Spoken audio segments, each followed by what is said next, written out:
ಇಂದಿನ ಪತ್ರಿಕಾಗೋಷ್ಠಿಯಲ್ಲಿ ಪರಸೂರು ಮತ್ತು ಚಂದ್ರಶೇಖರ್ ಮೇಲ್ಮನಿ ಹಾಗೂ RTI ತಾಲೂಕು ಅಧ್ಯಕ್ಷರಾದ ಚಂದ್ರಶೇಖರ್ ಮೇಲ್ಮನಿ, ಜಿಲ್ಲಾ ಕಾರ್ಯದರ್ಶಿ ಸುಖದೇವ್ ಮೇಲ್ಕೇರಿ ಮತ್ತು RPI ಕಾರ್ಯಕರ್ತರಾದ ಭಾರತ್ ಅವರು ಕೂಡ ಈ ಪತ್ರಿಕಾಗೋಷ್ಠಿಯಲ್ಲಿದ್ದಾರೆ. ಇಂದು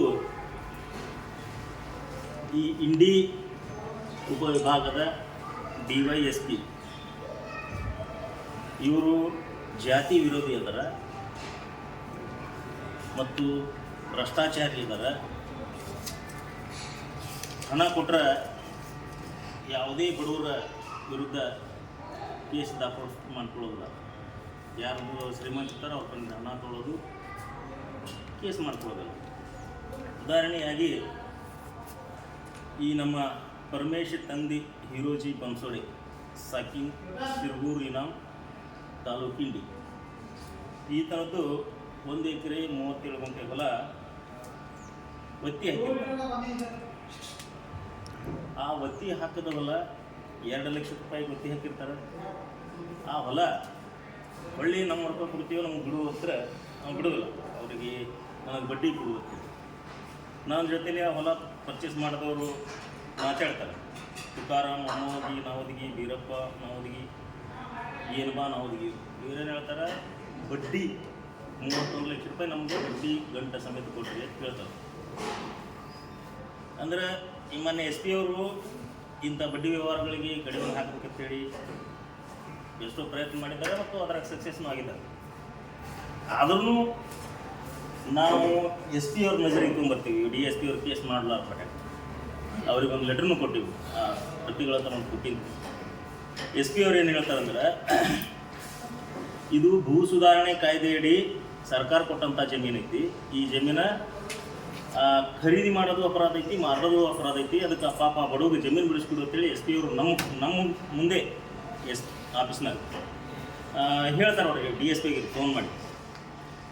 ಆದ್ರೂ ಇವರು ಪ್ರಕರಣ ದಾಖಲಿಸ್ಕೊಳ್ಳಲ್ಲ. SP ಅವ್ರು ಹೇಳೋದು ಬರುತ್ತೆ, ಇದನ್ನು ಪ್ರಕರಣ ದಾಖಲಿಸ್ಕೊಂಡು ಅದನ್ನು ಸರಿಪಡಿಸಿ ಅಂತ ಹೇಳಿದ್ರು, ಬಡವೊಂದು ಜಮೀನು ಬಿಡಿಸ್ಕೊಡ್ರಿ.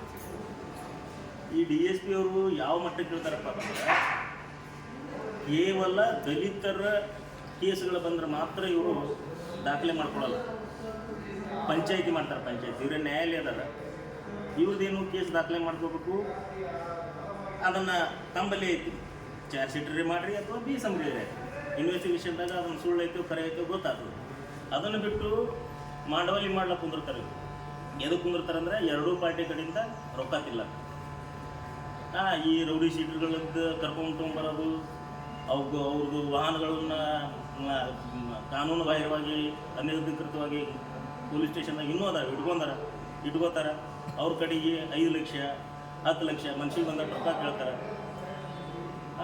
ನಮ್ಮ MLA ಅವರು ಎಲ್ಲಿ ತಿಳ್ಕೊಂಬಂದಾರೋ ಗೊತ್ತಿಲ್ಲ. ಇನ್ನು DSPಗೆ ನಾವು ಭಾಳಷ್ಟು DSPಗಳನ್ನು ನೋಡಿದ್ದೀವಿ. ಗೋಲ್ಡ್ ಮೆಡಲಿಸ್ಟ್ ಮುತ್ತುರಾಜ್ ಅಂತೇಳಿ DSP ಇದ್ರು, ನಿಷ್ಠಾವಂತ, ಅಂಥವ್ರನ್ನೂ ನೋಡಿದ್ದೀವಿ, ಬೇರೆಯವ್ರನ್ನೂ ನೋಡಿದ್ದೀವಿ. ನಾವು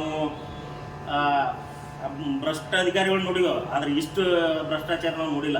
ಆರ್ಕೆ ನಾಯಕ ನಾವು ಒಬ್ಬ DSP ಸಿಕ್ಕಾಪಟ್ಟೆ ಭ್ರಷ್ಟಾಚಾರ ಮಾಡ್ತಿದ್ದ, ಅವ್ನ ವಿರೋಧ ನಾವು ಹೋರಾಟ ಮಾಡಿದ್ವಿ. ಅದಕ್ಕಿಂತ ಇಲ್ಲಿಯ ಕಾನೂನು ಸುವ್ಯವಸ್ಥೆ ಸಂಪೂರ್ಣವಾಗಿ ಹದಗೆಟ್ಟೈತಿ. ಇದಕ್ಕೆ SP ಅವರು ಹೇಳಿದ್ರು ಇವನು ಕೇಸ್ ದಾಖಲಿಸಿದ್ರು ಅಂದರೆ ಇವನ್ನ ಗುಂಡಿಗೆ ಏಟಿರ್ಬೇಕು. ರೊಕ್ಕದ ಮೇಲೆ ಎಷ್ಟು ಹಂಬಲ ಏಜೆಂಟ್ಗಳಿಗಿಟ್ಟ ಒಂದಿಷ್ಟು ಪೊಲೀಸರಿಗೆ.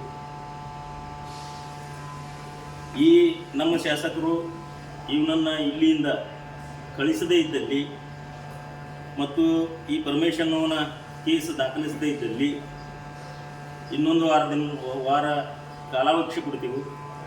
ಮುಂದಿನ ವಾರ ಇವನ ವಿರುದ್ಧ ಇಲ್ಲಿ ಇಂಡಿಯಲ್ಲೇ ದೊಡ್ಡ ಪ್ರತಿಭಟನೆಯನ್ನು ಮಾಡಬೇಕಾಗ್ತದೆ.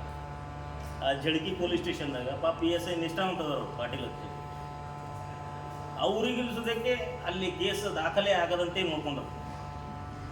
ಆ ಪಾಪ ಅವ್ರೇನು ಮಾಡ್ಬೇಕು, ಅನಿವಾರ್ಯ ಅಟ್ರಾಸಿಟಿ ಬತ್ತಪ್ಪ ಅಂತಂದ್ರೆ ಅವರು DSPಗೆ ಇನ್ಫಾರ್ಮ್ ಮಾಡಲೇಬೇಕು.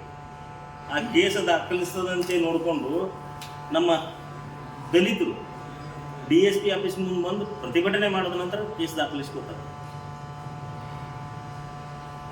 ನಮ್ಮ ಕಡೆ ಎಲ್ಲ ಎಸ್ ಪಿ ಅವರು ದಾರು ಬಂದ್ ಮಾಡಿಸ್ಯಾರ, ಇವರು ಚಾಲು ಮಾಡಿಸ್ತಾರ ರಾತ್ರಿ. ಯಾಕಂದ್ರೆ ಇವ್ರಿಗೆ ಹತ್ತವೆ ಗಂಡ ಹೆಂಡತಿ ಕೇಸ್ ಹೋದ್ರೂ ಇವರು ಮಾಡವಲ್ಲಿನೇ ಮಾಡೋರು, ಗಂಡನ ಕಡೆ ರೊಕ್ಕ ತೊಳೋದು, ಹೆಂಡತಿ ಕಡೆ ತೊಳೋದು, ಅಣ್ಣ ತಮ್ಮ ಜಗಳಿದ್ರು ಹಂಗೆ ಮಾಡೋದು. ದಲಿತರ ಕೇಸ್ಗಳು ಬಂದ್ರೆ ಇವರು ಎಲ್ಲ ಇವರು ಏನು ಇಂಡಿ ವಿಭಾಗದ ಪೊಲೀಸ್ ಸ್ಟೇಷನ್ಗಳಿಗೆ ಇವರು ಏನು ಮೌಖಿಕವಾಗಿ ಆದೇಶನೇ ಮಾಡಿಬಿಟ್ರು. ಏನಪ್ಪ ಅಂತಂದ್ರೆ SC ST ಕೇಸುಗಳನ್ನು ದಾಖಲಿಸ್ಕೋಬೇಕು. ಅಂದ್ರೆ ದಲಿತರಿಗೆ ದೌರ್ಜನ್ಯ ಆದ್ರೂ ನಾವು ನೋಡ್ಕೊಂಡಿರ್ಬೇಕು. ಅದಕ್ಕೆ ಈ DSP ಮೇಲೆ ಕಾನೂನು ಕ್ರಮ ಕೈಗೊಳ್ಳಬೇಕು ಮತ್ತು ಲೋಕಾಯುಕ್ತರು ಸ್ವಯಂ ಪ್ರೇರಿತರಾಗಿ ಇವ್ರ ಮೇಲೆ ಕೇಸ್ ದಾಖಲಿಸಿಕೊಂಡು ಈತನ ಆಸ್ತಿ ಮತ್ತು ಈತನ ಏನು ಭ್ರಷ್ಟಾಚಾರ ಮಾಡಿದನ್ನ ಇದ್ರ ಬಗ್ಗೆ ತನಿಖೆ ಮಾಡಬೇಕಂತೇಳಿ ಅವರಲ್ಲಿ ಕೇಳ್ಕೊತಾ ಇದ್ದೇವೆ. ಮಾನ್ಯ SP ಅವರು ಇವ್ರ ಮೇಲೆ ಸೂಕ್ತ ಕ್ರಮ ಕೈಗೊಳ್ಳಕ್ಕೆ ಅವರಲ್ಲಿ ಮನವಿ ಮಾಡ್ಕೊತಾ ಇದ್ದೇವೆ. ಈವನ್ ನಾವು IG ಅವರಿಗೂ ಫೋನ್ ಮುಖಾಂತರ ಮಾತಾಡಿದ್ದೆ ನಾವು ಪರಮೇಶ್ ಅವರು ಸ್ಟೇಷನ್ಗೆ ಹೋಗಂದ್ರೆ ಸ್ಟೇಷನ್ದಾಗ PSI ಕಡೆಯಿಂದ ಹೆದರ್ಸ್ತಾರೆ ಅವ್ರಿಗೆ, ನಿನ್ನ ಮೇಲೆ ಕೇಸ್ ಮಾಡ್ಕೊತೀವಿ, ಇದನ್ನು ಸಿವಿಲ್ ಮ್ಯಾಟ್ರ್ ಐತಿ. ಅಲ್ಲಪ್ಪ ಸಿವಿಲ್ ದಲಿತರಿಗೆ ದೌರ್ಜನ್ಯಕ್ಕೆ ಅವ್ರು ಬಡ್ಡಿ ಕೊಟ್ಟಾರ, ಆ ಬಡ್ಡಿ ರೊಕ್ಕ 3 ವರ್ಷ ಅಂದ್ರೆ ಈಗ 4ನೇ ವರ್ಷಕ್ಕೆ ಬಡ್ಡಿ ಅವನಿಗೆ ಕೊಡೋದಾಗಿಲ್ಲ, ಅವೆಲ್ಲ ಕಬ್ಜಾ ಮಾಡ್ಕೊಂಡು ಈಗ ಕಬ್ಬು ಕಟಾವು ಮಾಡ್ಲಾತ್ತಾರ ಅವ್ರು. ಆ ಪಾಪ ಈ ದಲಿತಂದು ಆ ಸ್ಟೇಷನ್ಗೆ ಹೋದಾಕ್ರ ನೋಡಿ, ನನ್ನ ಅಂದಾಜು ಇದು 4 ತಿಂಗಳಾಯ್ತು ಹುಡುಗ ಅವ ತಿರ್ಗಾಡ್ಲತ್ತ. ಅದಕ್ಕಾಗಿ ನಾನೇ ಬಂದು DSP ಅವ್ರಿಗೆ ಭೇಟಿಯಾಗಿಲ್ಲ. ನಮ್ಮ ಮುಂದೊಂದು ಮಾತಾಡೋದು, ಹಿಂದೆ ಹೋಗೋಣ ಅವ್ರಿಗೆ ಬ್ಲ್ಯಾಕ್ ಮೇಲ್ ಮಾಡೋದು ಅನ್ಸೋದು. ಅದಕ್ಕೆ ಈ DSP ವಿರುದ್ಧ ನಾವು ಪ್ರತಿಭಟನೆ ಮಾಡ್ತೀವಿ. ಮಾನ್ಯ ಶಾಸಕರಲ್ಲಿ ಮನವಿ ಅದ, ಇಂಥ ಭ್ರಷ್ಟ ವ್ಯಕ್ತಿಯನ್ನು ನಿಮ್ಗೆ ಗೊತ್ತಿಲ್ಲದೋ ತಂದಿರೋ ಗೊತ್ತಿಲ್ಲ, ಆದರೆ ಇವನನ್ನು ಬೇಗ ಇವನ ಮೇಲೆ ಕ್ರಮಕ್ಕೆ ನೀವು ಸರ್ಕಾರ ಮಾತಾಡಬೇಕು ಮತ್ತು ಇವನಿನ್ನ ಇಲ್ಲಿಂದ ನಮ್ಮ ಜಿಲ್ಲೆಯಿಂದ ಇವನಿಗೆ ಬೇರೆ ಕಡೆ ಕಳಿಸ್ಬೇಕಂತೇಳಿ ನಾನು ಶಾಸಕರಲ್ಲಿ ಮನವಿ ಮಾಡ್ಕೊತಾ ಇದ್ದೀನಿ. ಇದಕ್ಕೆ ಸಂಬಂಧಪಟ್ಟ ಇಲಾಖೆಯ ಮೇಲಾಧಿಕಾರಿಗಳು ಕೂಡ ಈ DSP ಮೇಲೆ ಕ್ರಮ ಕೈಗೊಳ್ಳಬೇಕಂತೇಳಿ ಕೇಳ್ಕೊತಾರೆ.